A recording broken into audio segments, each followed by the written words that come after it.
ခုနကဘရုဘရုဖြစ်နေဆန်ခဲ့ဒါအစိမ့်စားနော်ဒါပါစာဝင်အဲ့တော့မထောက်တာကြည့်ပါစာကိုရင်တန်းကြည့်လိုက်200အုံးမှထား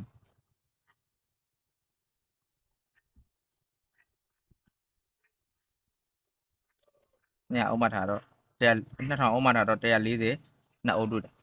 ကြည့်နော်ကနေလိုက်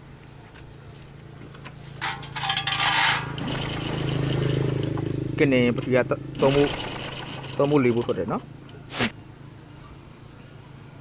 အဲ့တော့ပါစာမီထွက်လာမထွက်လာဆက်ရအဲ့တော့ပထဝီအနှုတ်မှာစတာထိုးမယ်ဒီမှာပါစာအောင်မှာစတာထိုးမယ်နေရော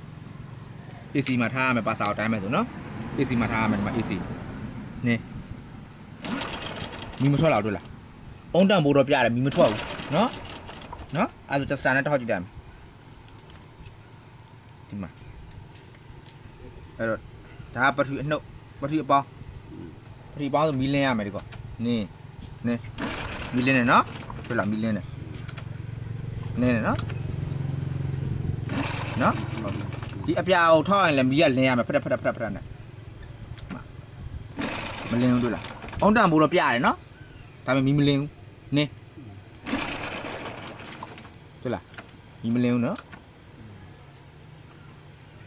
နေတွေ့လားဒါဆန္ဒဘုပထဝီအပေါင်းကျူနော်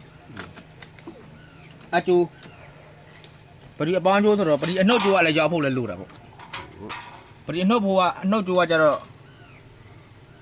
ဒီမှာသူ့ရဲ့မျက်နှာချင်းဆိုင်မှာဒီမှာအဲ့တော့သူ့တစ်ချက်ကြိုက်မှာဒါအနှုတ်ကျူနော်ပထဝီအနှုတ်ကျူဖြစ်ရမယ်ဒီကောင်နဲ့ထောက်ထားမီးလင်းရမယ်နေတွေ့လားမီးလင်းနေတွေ့လားမီးလင်းနော်ဒီကောင်ကဘုတ်အနေမီတာနဲ့ထောက်တဲ့ဥစ္စာ3ဘုတ်4ဘုတ်တက်တယ်နော်ဒါဆိုဆက်နိုးလို့ယွန်လောက်ပြီအဲ့ဒီပမာဏဆိုပြီးကဲနေတော့အလောက်တက်ပြီဆိုလို့ချင်းအဲ့တော့ပါစာကိုသွားဆက်ရမယ်ဖြတ်ခဏ